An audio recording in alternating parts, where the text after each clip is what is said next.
Good evening and welcome to the State of the Nation on SheTV. My name is Ayolua Joshua and my co-host is Wati Paul. Wati, how are you doing? I'm fine, Ayodua. I'm good. How are you? I mean, it's so good to be back. I haven't been able to join you in I'm a doing while, fine so too. I feel so good to reconnect back. Yeah.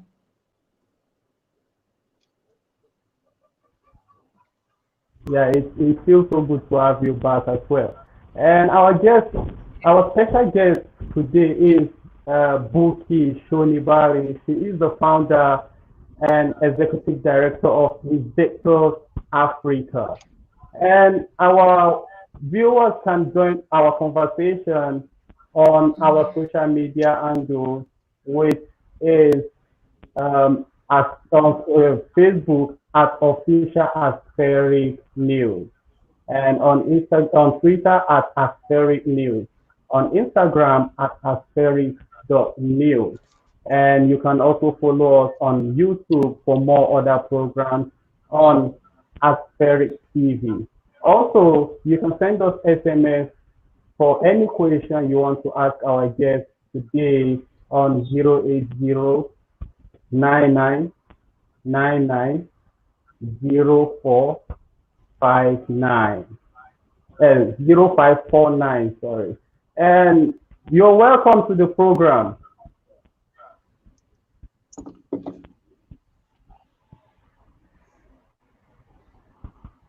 You're welcome Buki, to the program, ma.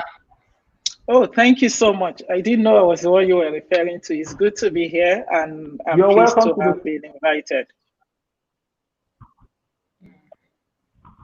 and how are you doing today? I'm doing very well, and I hope you are too.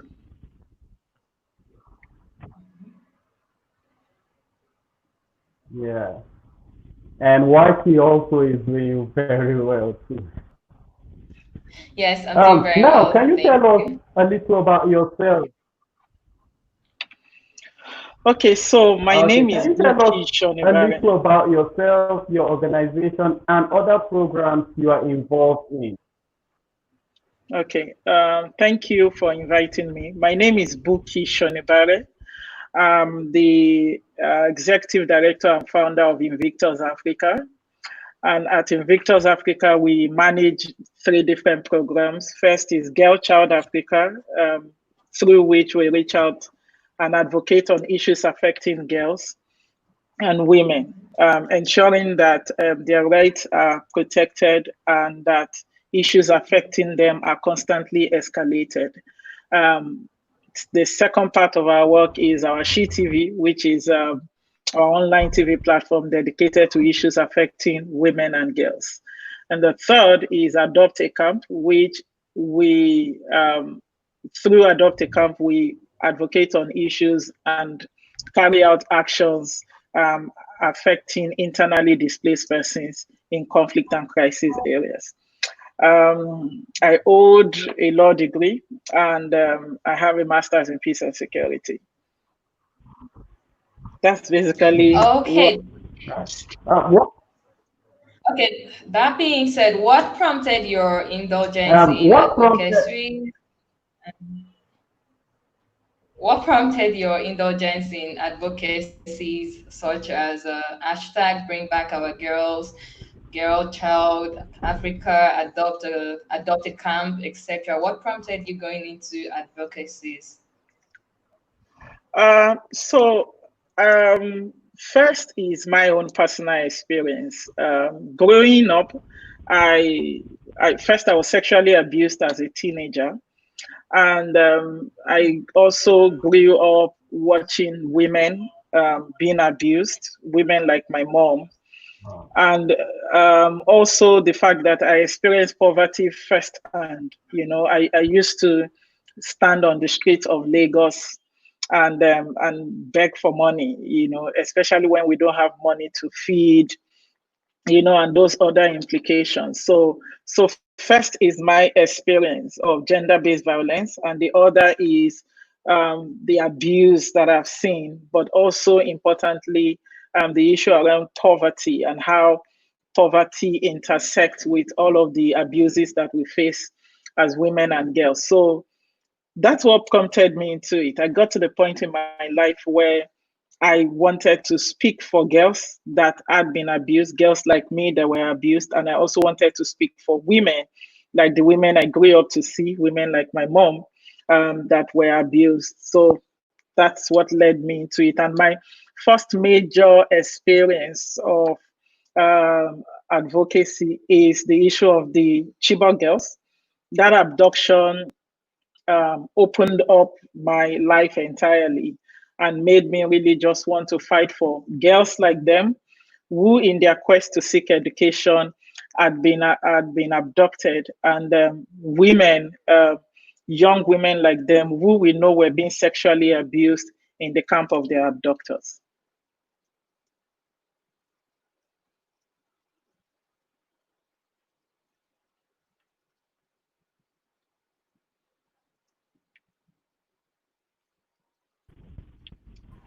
All right.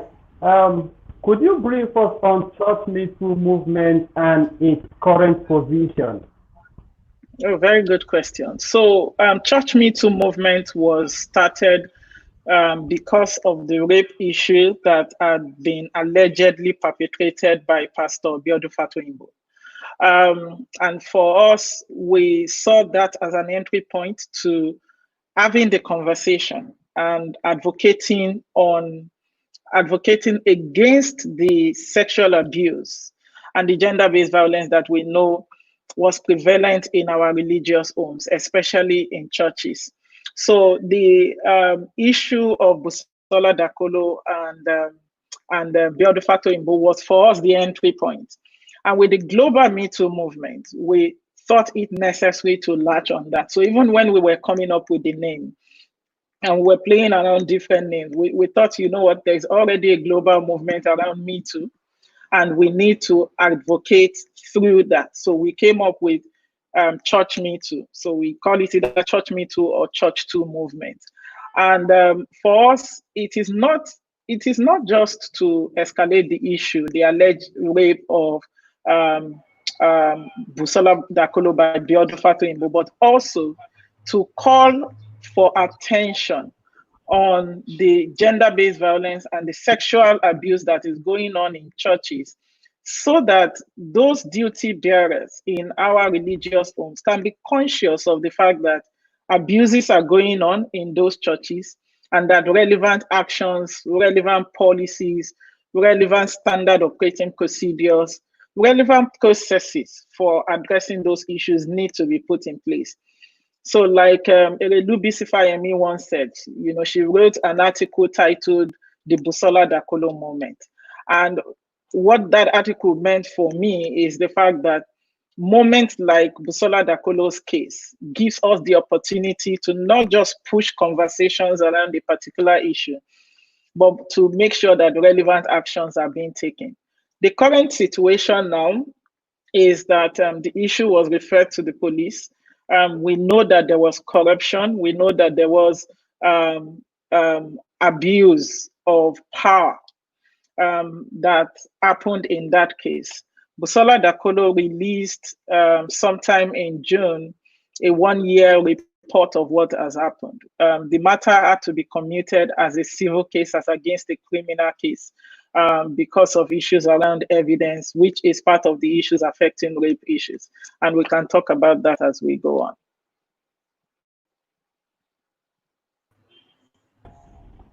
All right. But looking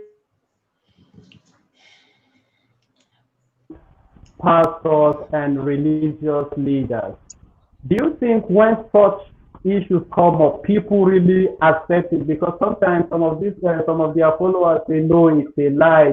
Somebody is just trying to tarnish the image of the pastor or the religious leader. Do you think that is something people should, instead of speaking against it, they should take a look at the situation critically? Yeah, so thanks for that question. I recall the day we marched to Koza. Um, I led that march, and we were over 500 people came out for that protest. And people came out based on different convictions. Some men came out because they thought they were marching against any possible rape or abuse of their daughters. Some that are yet to have children came out because they felt that, see, we go to churches, we have nieces and nephews that go to churches, and we don't want them to be abused. So people came based on different convictions. I recall when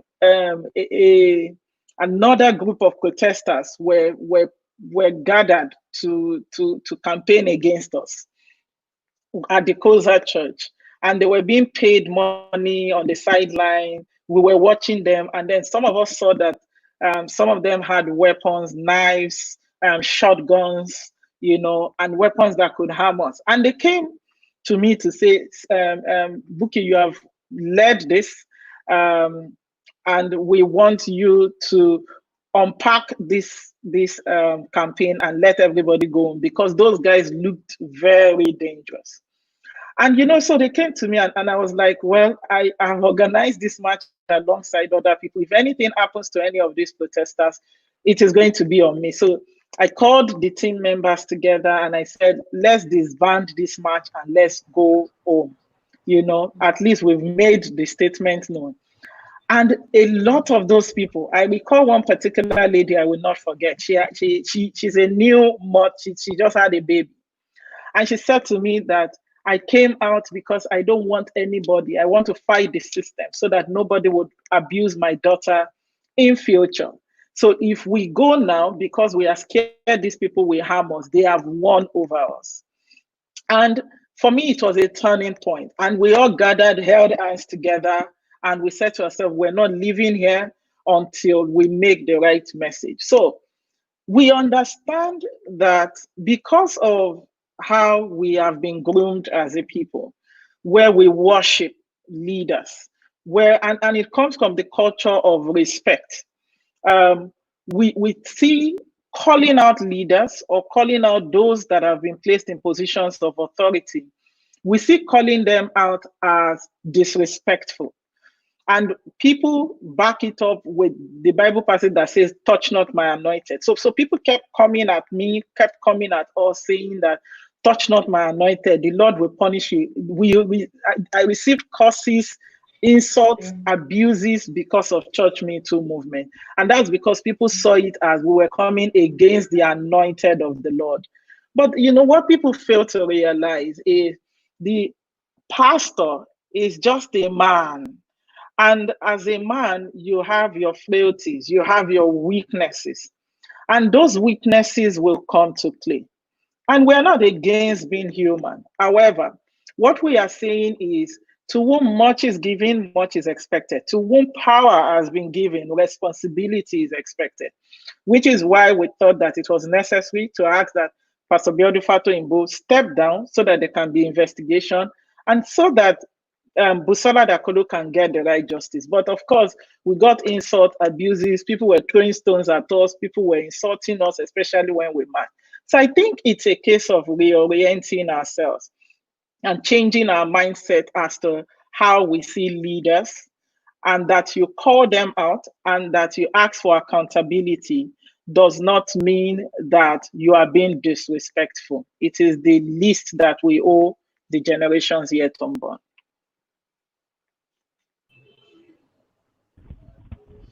All right. That was a great one. Now let's talk about. You want to say something, Whitey? Oh yes, she gave a very good answer to the question.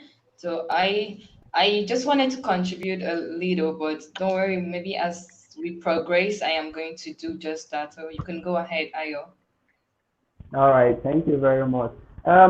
Now let's talk about the leadership. Mm. What would you say about Nigeria today in terms of human rights, looking at the leaders we have in this current administration? So in terms of Nigeria's leadership and the promotion and protection of human rights, Nigeria has not been faring well. If you look at our human rights index and our human rights report, you would see how we are not faring any well. And when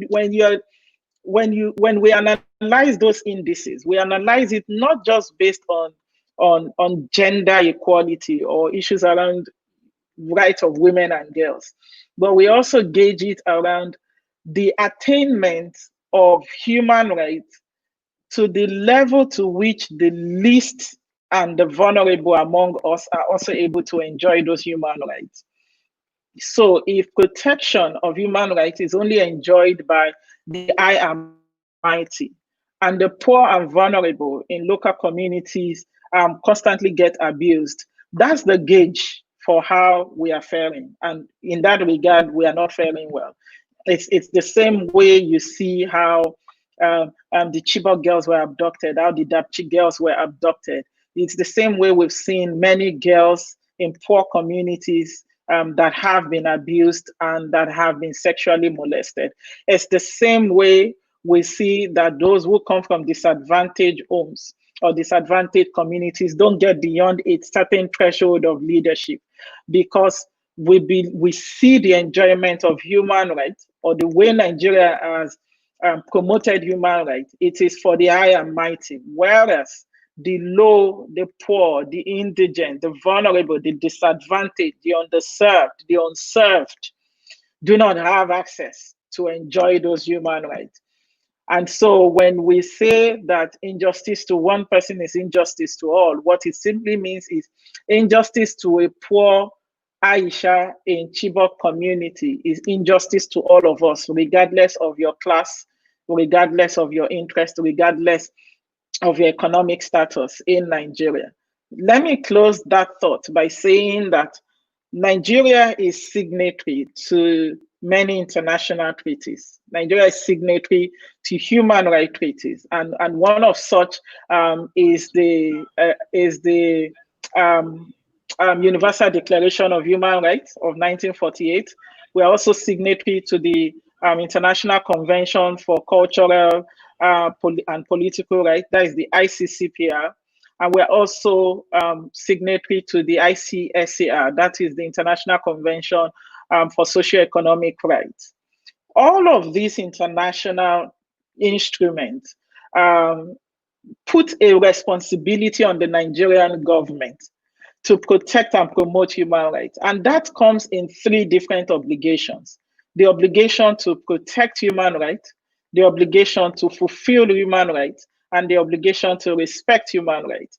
So that simply means that the Nigerian government must do everything possible, whether directly or indirectly, in ensuring that human rights are being protected. And when we also say that women's rights are human rights, we are also simply saying that when the rights of women are abused, then human rights is generally abused. So Nigerian government, human rights, we have not been doing well, and there is lots more that can be done.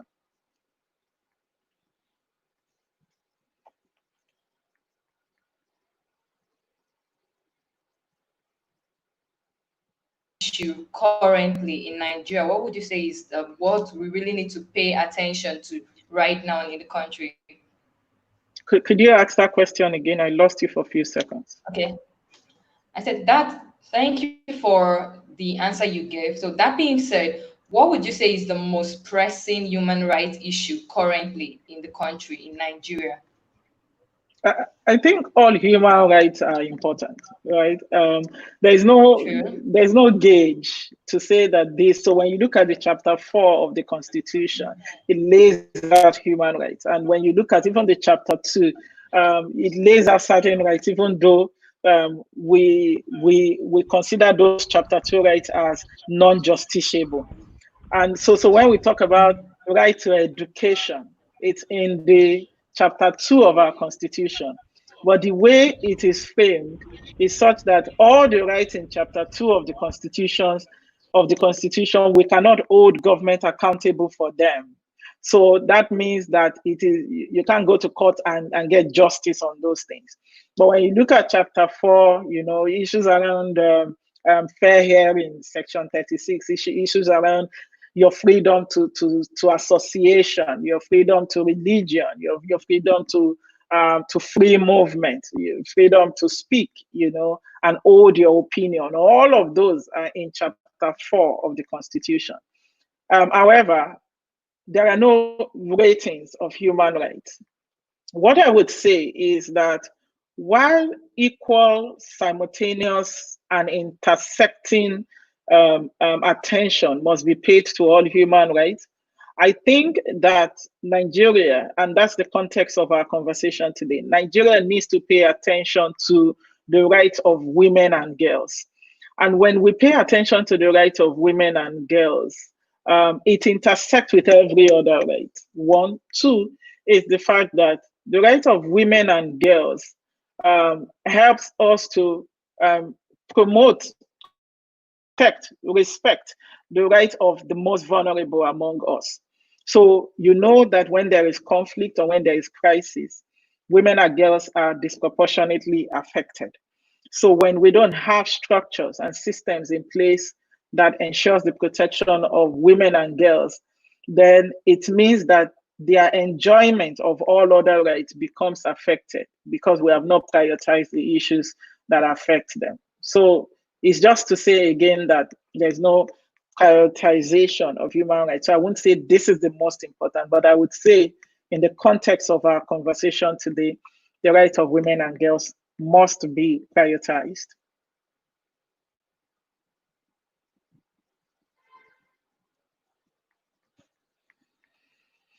Looking at Nigeria, do you think the number of women in politics or those elected in the parliament, the number is it enough to make much change for millions of vulnerable women and disadvantaged individuals in Nigeria? Fantastic question, Waki. We've had women in leadership positions in Nigeria. Sure. Nigeria will be 60 this year. And if you look at even our journey to democracy, you would see that, right from the beginning, we've had female representation in leadership position. However, it has been really minimal. So we are dealing with a double-edged issue of first, the fact that we don't have many women in leadership positions. And you know what happens when you have few representation of a particular group in positions of leadership. What that does is it drowns the voices and it limits it limits the opportunity to escalate issues affecting that particular group.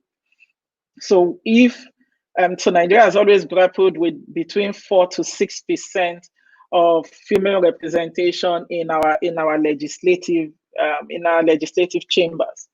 So that means that out of 300 and something, if we have just 5, 6, 7, 8 women, out of 300 and something, or out of 109, it tells you that issues that women would have escalated would be drowned because there's just little voices to go against the many other voices speaking on a particular issue. 2 P's affect women in Nigeria. First is poverty. The second is patriarchy. And we can look at the economic context of how Nigeria is structured and how women don't have the opportunity to ascend to a particular position. And when they do ascend to those positions, let's not even go to those big positions. Let's even look at the grassroots level. The fact that even in communities, there are cultural issues affecting women's advancement. So you see women being relegated, women not being allowed to take certain positions. So you go to communities and you're setting up cooperatives, or you want to give loans. They are not given to women because the women are usually not allowed to have collateral, and all of those things. And then when you come to the top positions or to the higher level, you see situations where women are unable to fight their way through, to get those leadership positions. So it affects the economic empowerment of women. And when women do not have that access to money, to economic power, it affects what they can negotiate for and what they can get. So first is the issue of poverty. The other is the issue of patriarchy. And patriarchy here, I'm talking about the ingrained, embedded, imbibed system or culture that believes that women must be relegated, that does not see women beyond a particular threshold. And that's a huge problem. So the not just patriarchy and poverty, but the intersection of these two, poverty and patriarchy, has not really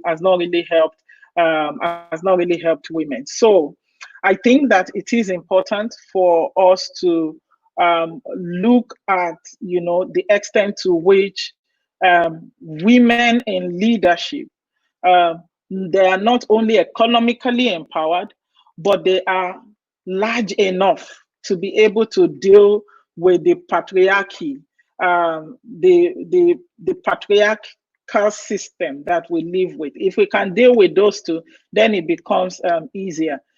Let me close my thoughts on this question by saying that we elect women into leadership positions does not guarantee that women's issues will be escalated.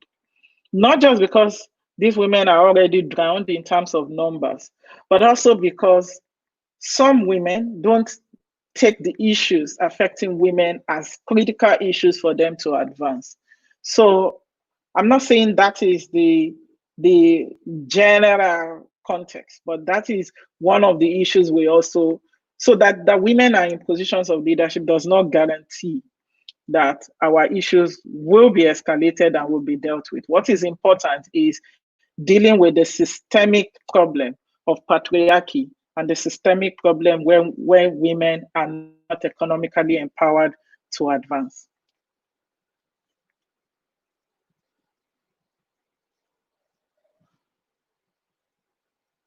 Or do you think if there's still need to do more, what do you think government should do as regarding this? How can they balance the men and the women so that things can go on well as regarding So, gender equality? so again, Waki, I lost you for a few seconds at the beginning of your question. So if you could take that again, that will help. Okay, I said, do you think government has done enough in terms of gender equality? And do you think a lot still needs to be done concerning that in order to balance gender equality as one of the issues affecting us? Good question. So first off, government has not done enough. Um, if government has done enough, um, we would not be grappling with the fallout or the consequences of gender inequality. Um, but let me lay the background to answering this question by saying that gender equality is not achieved in silo. So you can't just say, oh, we are going all out to make sure that there is gender equality. So you can't just go all out to say we want to achieve gender equality. Gender equality is achieved when there is general equality. So when you look at the Nordic countries, um, the countries that are doing well in terms of um, um, um, closing inequality gaps in economic, health, workplace, gender, income, all of those inequality gaps.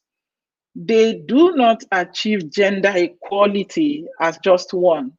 They achieve gender equality because they have a system that helps to achieve general equality, such that gender equality becomes one of the benefiting harm of general equality that is being done. So I think that first the government has not done well, mainly because we do not have a system that promotes general equality. Before we even get to gender, when you look at the income and the earning power of different people, even when women are able to advance to leadership positions, they still grapple with the fact that they are not paid equally. So you go to an organization or a corporation where a woman and a man holds the same position, but their salaries or their take home is totally different because they see the man as being stronger, more intelligent, and contributing more than the woman, even though they are at the same level. So you look at that around economic or income equality, and so many other equalities are like that. So if we don't have a system that promotes equality of different harms or different angles of equality, gender equality suffers more. And like I said earlier, that in any situation, women and girls are usually disproportionately affected. So when you have a system where gender equality is not being promoted, women and girls, that's gender issues, will constantly be affected. I think moving forward, in terms of what the government can do, each arm of government has role to play. First, the legislative arm of government must make sure that there is gender lens in every law, in every policy that is dished out.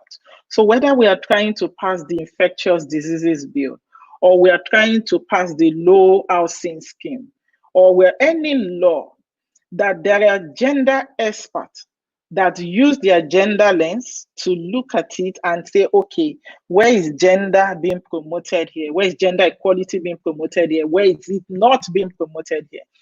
So if the legislative arm can make sure that we're not just coming up with gender specific laws like the Violence Against Persons Prohibitions Act or the Child Rights Act that also have gender components, or the Sexual Harassment Act that has recently been passed, any law whatsoever, if the legislative arm of government can make sure that there are gender experts looking at it with gender lens and proposing gender angles to those laws, then we can begin to push towards gender equality. You will note that I'm not talking about just gender, women, girls related laws. I'm talking about all laws so that we can embed or mainstream in those laws issues that affect women and girls.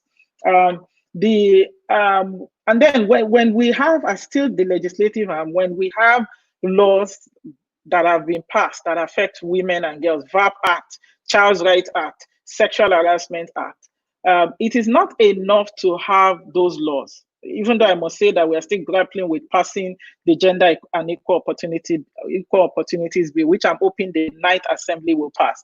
It is not enough to pass those laws. It is important that the legislative arm must constantly work with the executive arm, the executive arm being the arm that enforces the law, must make sure that they work with them to operationalize those laws. And when those laws are operationalized such that you can have budgets that are attached to operationalizing and implementing laws, unless we have that, laws are going to remain as text. They are going to remain as just laws. They will not become life. Executive arm of government then must enforce and maintain the law. So we must make sure that we police the law and make sure that those laws are being implemented. So the law enforcement agent, the police, the civil defense, all of those people have that responsibility. And then when you look at specific components of laws, it is important that they are also operationalized. So I'll give an example. The VAP Act states that there must be a sexual offenders register. But it is not the legislative arm that will do that. It is the executive arm that will do that. And that has now been put in charge of, so that is now being managed by NAPTI. So it is important that we don't just have laws, the executive arm also do well to enforce them. And finally, the judiciary. The judiciary has the responsibility to interpret and apply laws.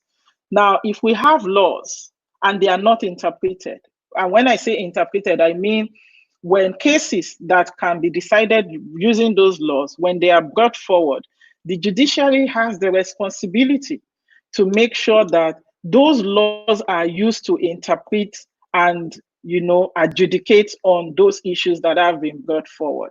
So we have the VAP Act. We've had few cases that have been decided by our law court that they use the VAP Act to decide, especially in states that have passed it. So and having decisions by the judiciary helps us to have a judicial precedent, such that we can make reference to the fact that, oh, this court actually decided using the Child Rights Act or using the Sexual Harassment Act or something. So you can see that it is not just about gender specific laws. It is about all those laws that must be made by the legislative, but enforced by the executive and applied by the judiciary. Until we do that, then we will just keep going around the circles.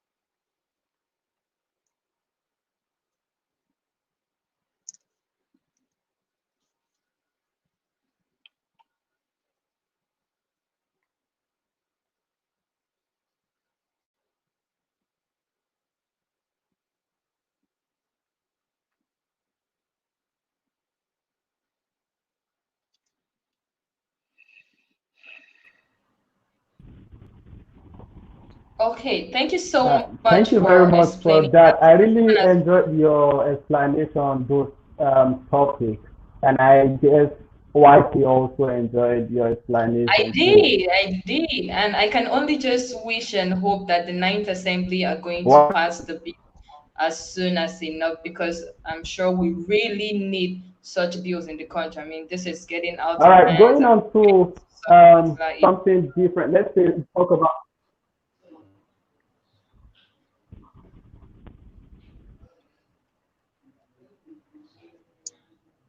okay, are you still with me? Yes, I am. I can hear you.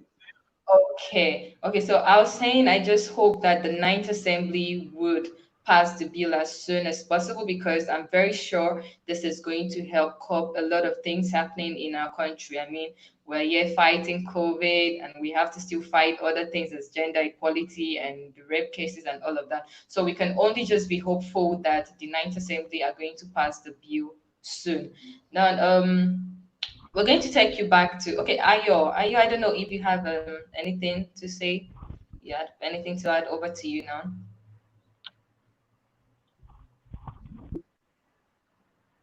Yeah, I was about talking about the issue of rape because I see that the issue of rape is simply what is trending not only in Nigeria but across the world. We've seen Mhm. situations where some male parent, a father sleeping with his daughter, and this is really not good. Mm-hmm. Now, Oh, so for the barbaric. past few months and still counting, this issue has been trending. What, Mm-hmm. yeah, what would you say is the possible cause of this? Mm. Mm. See, rape happens because we have rapists, right? And we have rapists because we have a system or an environment or a culture that permits rapists to thrive. And so there are many reasons why people rape. So the cause of rape is because we have rapists. That's how I like to explain it. But people rape because of certain factors. And there we are looking at first mainly the domination and objectification of women. Um, I said earlier that two main P's affect women, that of poverty and that of patriarchy. If we bring out patriarchy and we break it down, you will see that there are many issues that come out of patriarchy that furthers or makes rape possible and makes it even continue. So our system as a people is such that believes that men should dominate, men should be on top, men should be ahead, men that in fact it has been so bad that patriarchy has become a problem to men themselves, such that because patriarchy dictates that you must be in charge, you must have it all together, you must be strong, you must provide, you must. So a man that cannot do that believes that he is less of a man, and that ideology pushes a lot of men to want to do everything possible to achieve that that sense of domination that the society has imposed on them. You must just be in charge. It is why, for instance, men will hardly cry. So when men are crying, they will cover their faces. And that's because they must not let the society see them go against the norm that has been set for them, you know. But back to why rape happens. Rape happens because men want to be in control. And let me say quickly that rape does not just happen against women and girls. There are boys, there are men that are constantly being abused. And I would always use the example of a friend of mine whose Elsa teacher abused him right from when he was in primary 2 or primary 3. And that affected him so much because he just constantly see women the way his Hausa teacher treated him. So when we talk about rape, while women and girls are mostly affected, boys and men are also constantly being abused and being raped. So first is the domination and the sense of power. The other is the objectification of women and what I like to call the corporatification of women, where you see a woman as a property, such that the way you would expect to maneuver your property and use it anyhow you want. If a woman if you see a woman like that and the woman is not allowing that to happen, then there is a problem. But let's not forget to define rape. Rape is any sexual relation that is without consent. Any sexual relation. So when we talk about sexual relation, we are not talking about the penetration of the penis into the vagina. And that's why I like section 1 of the VAP Act, the way it expands the meaning of rape to include the fact that you can even use object to rape someone. So when we talk about sexual abuse, it is not just rape in terms of the penetration of a penis into the vagina. It is also several other sexual relations, like what we call tapping, or like sexual harassment, or like groping, or like going into the market and the whole my color thing and tapping you and all, and several others, including kissing. So long as the other party does not consent to it, then sexual abuse has happened, you know, and we must take note of that. There's also this quest for power, there's also the quest for control. So that's so many reasons why rape happens. And until we deal with the system that permits that to happen, we will not be able to successfully deal or curb rape in our society.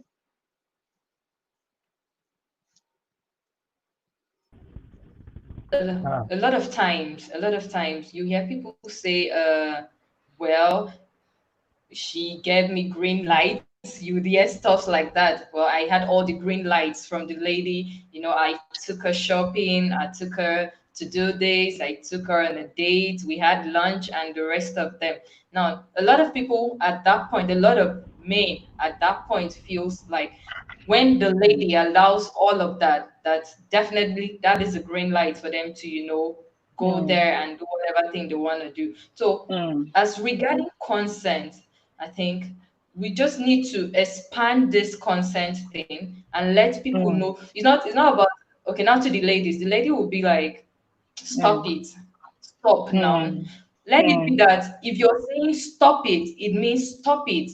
And it doesn't mm, mean stop it and you want the guy to continue to make the advance.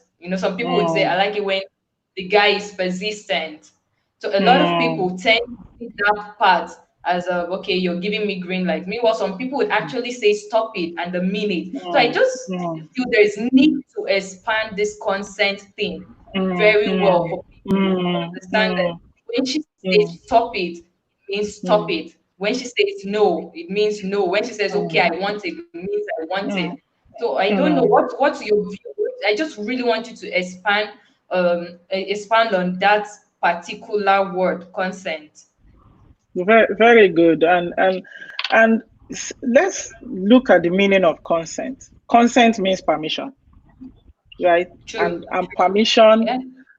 permission can be expressly given or impliedly given. And expressly given is, we are engaging in this act, and I say no. No means no. And no is that express verbal communication that I do not want this sexual relation to continue.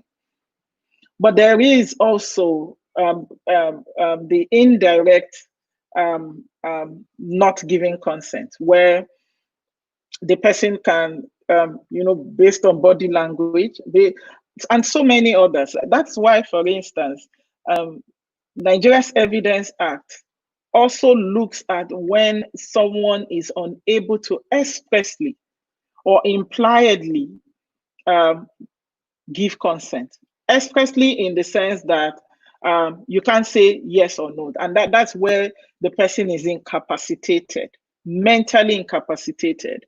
So, for instance, maybe if somebody is drunk, or maybe the person is a child, or maybe the person is under certain influence, or so by influence I mean maybe alcohol, maybe drugs, maybe something such that affect the person's capacity to be able to give or withdraw consent.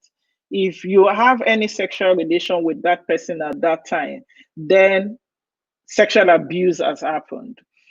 And I keep using the word sexual abuse as against just rape, because it could be any sexual relation that has not been permitted. So I think that if we can ensure that this system, our Nigerian system, is such that promotes um, the understanding of consent. And I think this is where duty bearers, like the executive arm of government, will come in making sure that our laws have life. About the National Orientation Agency or other arms of government that has the power to communicate and pass information, putting out information through any means to make sure that people understand the idea of consent. Every time I have had to speak on this issue, I get questions around this thing that you have talked about. Oh, she gave me body language. In fact, people will say, by the way she dressed to come to my house, it is a way of saying that I want more. If she does not agree and say yes, then it is no. So I think we still need, and let's not think that the issue of not understanding consent is only among the unlearned. Even the learned among us, even the best among us, even people that you expect will know, do not really understand the full scope and understand the full scope and extent of what we mean by consent. So when we talk about causes of rape, and we talk about that rape mentality, it is that mentality of when people take what is not theirs without the consent. And so much so that rape becomes just one of the ways people take what is not theirs without the consent. I mean, when we have leaders who would dig into the national purse and billions of naira is being used without the consent of the people, they are raping us, they are abusing us. So it is not just in terms of sexual relations. We have this taken without consent imbibed, it's literally like almost our culture. And until again, that takes me into dealing with things generally as against dealing with things silo. As if we can promote the culture in Nigeria where you do not take what is not yours, and you do not take what you have not been given the permission to take, whether it is money, whether it is body, whether it is property, whether it is document or anything. If we don't have that system, that culture, then people will keep taking what is not theirs, and which is where reorientation comes in. Because if we have an orientation that says you can take what is not yours, even when consent has not been given, it means that we need to do a reorientation, and let's not also forget that people take from others because they see those other people as subservient to them.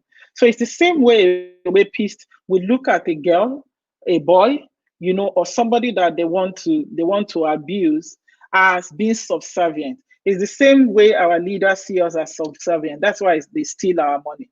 So it becomes like almost the same thread, and that explains the criminality of the mind and how the mind just believes that they can do anything. So again, if we can deal with that and deal with our unequal power relations also comes to play, then people will understand that nothing justifies rape, not what she was wearing.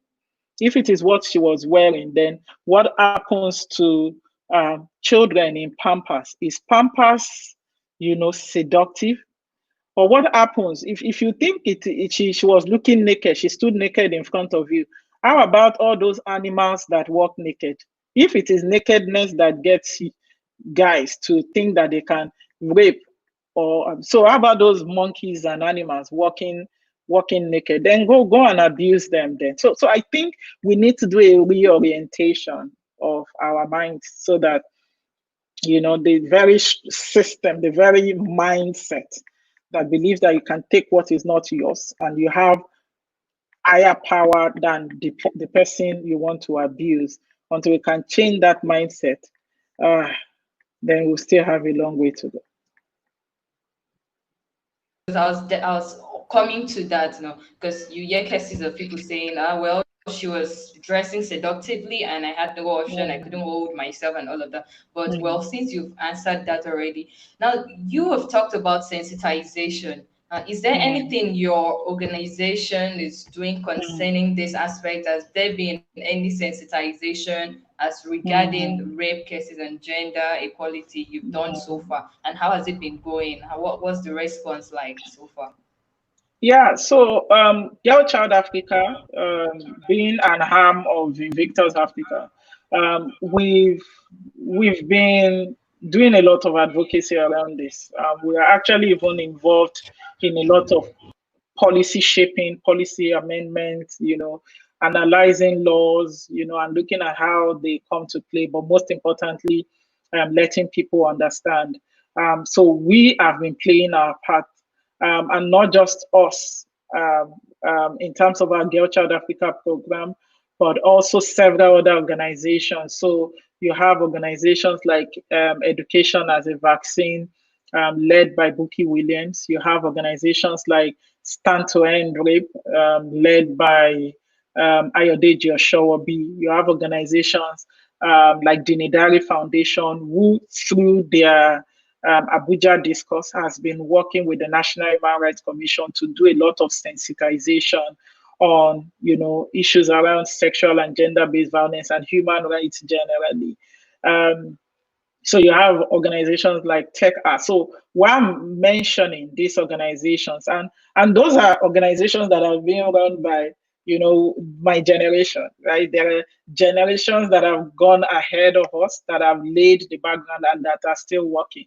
Organizations like Word C, like RAPA, Action Aid, MacArthur Foundation, Amnesty International, OSIWA. So you have all of these big international organizations and even local organizations that are all working to not just respond to issues around rape and sexual and gender-based violence. So I'm saying that just to say that it is not just Girl Child Africa. It is a collective effort that we have been seeing. Of course, more collaboration, more exchange of ideas has been happening. So my organization is one of the organizations that have been leading the state of emergency GBV hashtag. We were the ones that pushed for the declaration of a state of emergency on sexual and gender-based violence in Nigeria, which was done by Nigeria's Governors Forum. And we have organizations like TECA publishing, maps, and all of that. But what I want to say is that it is not enough for us to do all of those things. It is important that all hands must be on deck. And all hands here, I'm talking about both state actors and non-state actors where I fall under. And not just that, even partners internationally, our friends, Nigerians in the diaspora, people abroad needs to look at this as our collective work and do their own bit in making sure that we curb this menace. What I know is a huge gap in terms of sensitization and awareness is that we are not taking this message down to the grassroots. And I'm not saying that that's the only place it happens, but there are messages on social media, there are infographics, there are motion graphics being published, but we must take this message down to the grassroots in their local language. One of the arms of Invictus Africa is SheTV, and we did a documentary 2 years ago titled Ambassadors. And in that documentary, we went to a motor park and we went to talk to the men in the motor park. And one of the things the men said to us is, a man can never rape his wife. And that conversation opened my eyes. Not just the fact that a man can never rape his wife. They have so many ideologies. And we published it. The documentary is there and it's available online. But it's to say that we need to take the message outside us. We need to stop talking to ourselves. We need to take the message to the people who need to understand. The men at the motor parks, that man in the village that went to farm, all of those people need to be carried along. So when we talk about the statistics of rape and sexual and gender-based violence, we're not just talking about the people in the urban areas. We're talking about the people in rural areas and even sub-rural areas. And we must take the message to them in a language that they understand and in the form that they can access and easily understand. All right, thank you very much for having you on the program, and we hope to have you some other time. But because of time, we would have discussed some other things, but because of time, we just have to wrap up the program now. And thank you for joining us once again. Thank you. It's been a pleasure.